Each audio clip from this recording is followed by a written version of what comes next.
কোটা সংস্কার আন্দোলনের যৌক্তিক সমাধান ও শিক্ষার্থীদের উপর হামলার পরে প্রায় নিশ্চুপ ভূমিকায় আছে দেশের বেশিরভাগ তারকারা। তবে এদের মধ্য দিয়ে কেউ কেউ আবার সোশ্যাল মিডিয়া প্ল্যাটফর্মে অভিব্যক্তি প্রকাশ করে জানিয়েছেন প্রতিবাদে কেউ সমাধানের দাবি তুলে ধরেছেন, কেউ আবার ঢাকা বিশ্ববিদ্যালয়ে নারী শিক্ষার্থীদের উপর হামলার প্রতিবাদ করেছে খুবই সরবভাবে। সময়ের জনপ্রিয় চিত্রনায়িকা বুবলি তার ফেসবুকে লিখেছেন, শিক্ষার্থীদের রক্ত ঝরবে কেন। সাহসী চিত্রনায়িকা পরিমণি আহত রক্তাক্ত মেয়েটির ছবি শেয়ার করে লিখেছেন, নারীর প্রতি সহিংসতায় জবান বন্ধ থাকলে আপনি মুনাফেক। এদিকে জাতীয় দলের ক্রিকেটার তাওহিদ হৃদয় লিখেছেন, সবকিছু থেকে দূরে সরে আছি, তাই অনেক কিছুই দেখা হয়নি। আমার প্রাণের ঢাকা বিশ্ববিদ্যালয় আর রক্তাক্ত না হোক। অভিনেতা উপস্থাপক শাহরিয়ার নাজিম জয় এক দীর্ঘ লেখায় বলতে চেয়েছেন, মাননীয় প্রধানমন্ত্রী চাইলে সবকিছুই সম্ভব। এসব আন্দোলন থেমে সোনার বাংলায় পরিণত হোক। ঢাকা বিশ্ববিদ্যালয়ের প্রাক্তন ছাত্র খায়রুল বাশার আহত একজন শিক্ষার্থীর ছবি শেয়ার করে লিখেছেন, কষ্ট হচ্ছে, লজ্জা হচ্ছে, গর্বের ঢাকা বিশ্ববিদ্যালয় নিয়ে, তোমাদের নিয়ে।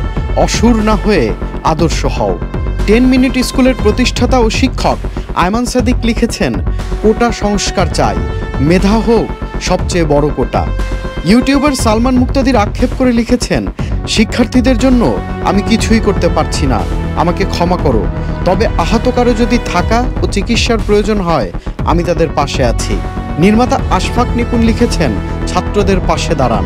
গুণী অভিনেতা রওনাক হাসানের লেখায় তুলে ধরেছেন, কোটা সংস্কার হতেই পারে। দেয়ালের দেশখ্যাত নির্মাতা মিশুক মনি তার লেখার একটি অংশে বলেন, আমি রাজাকারের পক্ষে নই, তেমনি আন্দোলনকারীদের উপর আঘাতেরও পক্ষে নই। প্রবাসী ব্লগার খাদিজাতুল কোবরা সোনিয়া মেয়েদের আঘাত করতে তেড়ে আসা একটি ছবি প্রকাশ করে লিখেছেন, কেউ যদি আমাকে জিজ্ঞেস করে আমি কেন দেশ ছাড়তে চাই, এই ছবিটাই আপনার জন্য প্রমাণ। ছবিটি প্রায় ৭৩,৫০০ মানুষ শেয়ার করেছেন। বন্দি পাঠশালার সিইও ও শিক্ষক আব্দুর রহমান লিখেছেন, জাতি হিসেবে আমরা লজ্জিত, এটা কি আমাদের স্বাধীন বাংলাদেশ? ব্লগার ও কন্টেন্ট ক্রিয়েটর তাশরিফ খান তার ওয়ালে লিখেছেন, মানুষ হয়ে মানুষ পেটান, সামান্য কি বুক কাঁপে না? আন্দোলনে তাদের এই সংহতি পোস্টে সাধারণ শিক্ষার্থীরা ব্যাপক প্রশংসা করেন। Tanfir Libon, channel I.